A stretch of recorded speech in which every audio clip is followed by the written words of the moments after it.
Khamenei কি আদৌ মারা গেছেন নাকি পুরো বিশ্বকে ভুল পথে চালিত করছে ইরান? 7 সপ্তাহ কেটে গেছে, না কোনো দেহ দেখানো হয়েছে, না হয়েছে দাফন, না এসেছে পরিষ্কার সরাসরি ব্যাখ্যা। ইতিহাসে এমন ঘটনা প্রায় নেই বললেই চলে।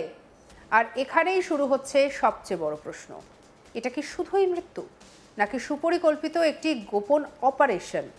আরও ভয়ঙ্কর তত্ত্ব সামনে আসছে। খামেনেই হয়তো বেঁচে আছেন, হয়তো তেহরানের কোথাও কড়া নিরাপত্তায় গোপনে চিকিৎসা চলছে। তার মৃত্যুর খবর কি ইচ্ছাকৃতভাবে ছড়ানো হয়েছে, আন্তর্জাতিক চাপ এড়াতে করা হয়েছে, শত্রুদের বিভ্রান্ত করতে, নাকি ইরানের আভ্যন্তরীণ ক্ষমতার খেলায় একটি বড় চাল? ফেব্রুয়ারির 28 তারিখ সকালে তেহরানে ভয়াবহ হামলা, আমেরিকা এবং ইসরায়েলের যৌথ আঘাতে খামেনেই নিহত, এমনটাই দাবি আন্তর্জাতিক সূত্রে। নিজের অফিসেই ছিলেন তিনি, তখন আকাশ থেকে নেমে আসে আগুন, আর সেই হামলায় একাধিক শীর্ষ ইরানি আধিকারিকেরও প্রাণ যায়। আর সেই মুহূর্ত থেকেই শুরু হয়ে যায় এক নতুন যুদ্ধ, যা গোটা পশ্চিম এশিয়াকে অস্থির করেছে। কিন্তু এরপর যা ঘটেছে সেটা এখন সবচেয়ে বড় রহস্যের। প্রথমে খবরটা এসেছিল হঠাৎ করে, তারপরে মিলিয়ে গিয়েছিল, তারপর আবার ফিরে এসেছিল, কিন্তু অন্য রূপে। বলা হয়েছে ইরানের সর্বোচ্চ নেতা আয়াতুল্লাহ আলী খামেনেই আর নেই, তেহরানের আকাশে নেমে আসা আগুনে তার মৃত্যু হয়েছে। কিন্তু আজ 7 সপ্তাহ পরে দাঁড়িয়ে প্রশ্ন আরও বড়, তিনি কি সত্যিই মারা গেছেন নাকি এই মৃত্যু শুধু একটা ছদ্মবেশ?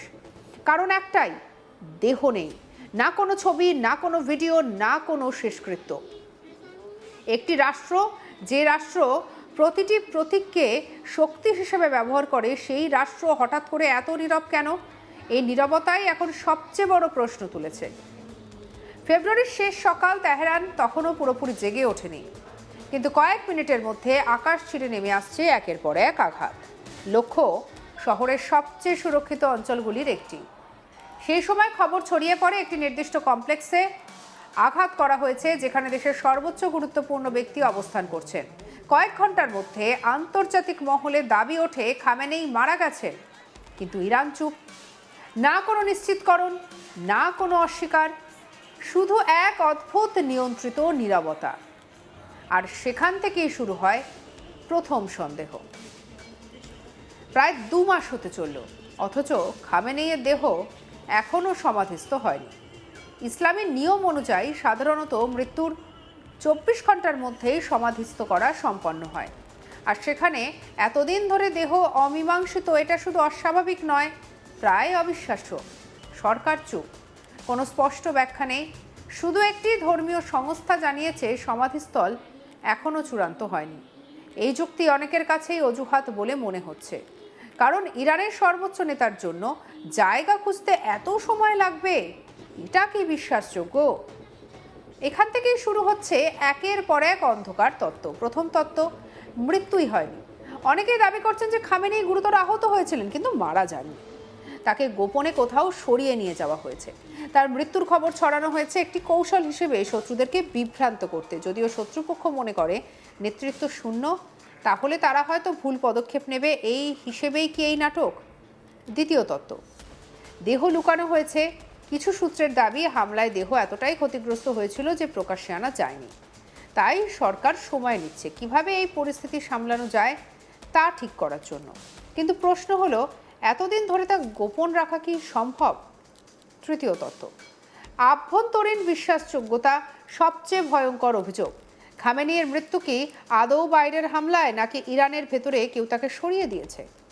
ক্ষমতার লড়াই, গোপন চক্রান্ত, ধর্মীয় এবং সামরিক গোষ্ঠীর দ্বন্দ্ব, এই সব কিছু কি মিলিয়ে তৈরি হয়েছে এই আভ্যন্তরীণ অপারেশন?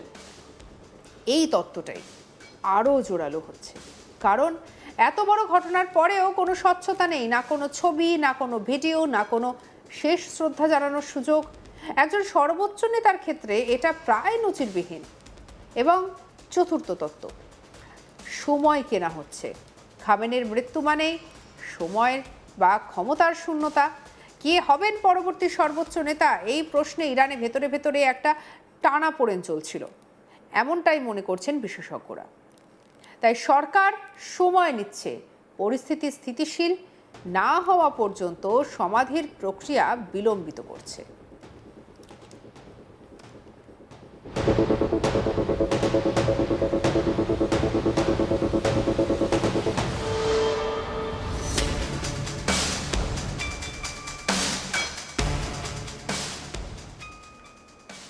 নিরাপত্তার যুক্তিও সামনে আসছে।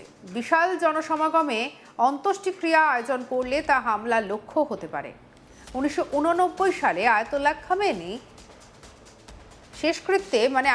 খোমেনির শেষকৃত্যে লক্ষ লক্ষ মানুষ রাস্তায় নেমেছিলেন। সেই অভিজ্ঞতাকে মাথায় রেখেই হয়তো সতর্ক তেহরান। কিন্তু সমালোচকদের প্রশ্ন, ইরান কি এতটাই দুর্বল হয়ে পড়েছে যে তারা নিজের নেতার শেষকৃত্য আয়োজন করতে পারছে না? মাসাদ খামেনেইয়ের জন্মস্থান, সেখানে দাফন করা হয়েছিল, সেখানেই দাফনের কথা বলা হচ্ছে। কিন্তু এতদিনেও জায়গা চূড়ান্ত হয়নি, এই যুক্তি অনেকের কাছেই অবাস্তব। কারণ মাসাদ একটি বিশাল ধর্মীয় কেন্দ্র, যেখানে জায়গা নিয়ে সমস্যা হওয়ার কথা নয়। তাহলে কি সত্যিই জায়গা ঠিক হয়নি, নাকি আসল কারণ অন্য কিছু? এই রহস্যের আরেকটি দিক আছে, তথ্যের নিয়ন্ত্রণ করা। যখন সরকার কিছু বলে না, তখন গুজবই হয়ে ওঠে সত্য। আর এখন এই গুজবই ছড়িয়ে পড়ছে আগুনের মতো। কেউ বলছে খামেনেই গোপনে বেঁচে আছেন, কেউ বলছে তাকে সরিয়ে দেওয়া হচ্ছে, নিজের লোকেরাই তা করেছেন, আবার কেউ বলছে পুরো ঘটনাটাই সাজানো, একটি বড় কৌশলের অংশ। সত্যি কি তা এখনও অজানা। একটা বিষয় স্পষ্ট, যে এই নীরবতাই স্বাভাবিক নয়, এই বিলম্ব কাকতালীয় নয়, আর এই রহস্য এত সহজে শেষ হওয়ার নয়। খামেনেইয়ের সমাধিস্থ না হওয়া পর্যন্ত প্রশ্ন ঘুরতেই থাকবে। তিনি কি সত্যিই মৃত, নাকি ইতিহাসের অন্যতম বড় রাজনৈতিক নাটক আমরা এখন চোখের সামনে দেখেছি? পশ্চিম এশিয়ার এই অন্ধকার অধ্যায় যত দীর্ঘ হচ্ছে, ততই ঘন হচ্ছে ষড়যন্ত্রের ছায়া। আর এই ছায়ায় ভিতরে লুকিয়ে আছে এমন এক সত্য, যা প্রকাশ্যে এলে কেঁপে উঠতে পারে গোটা বিশ্ব।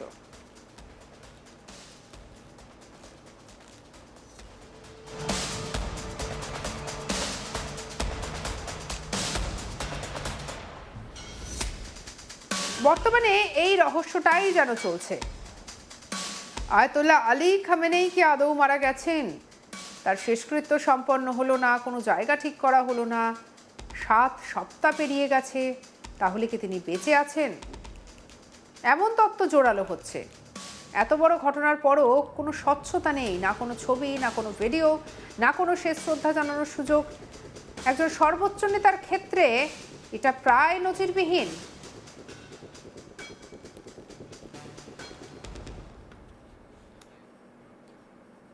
সঙ্গে রাখুন আজ তাক বাংলার ইউটিউব চ্যানেলকে। আপনার মতামত জানান কমেন্ট সেকশনে, সাবস্ক্রাইব করতে ভুলবেন না।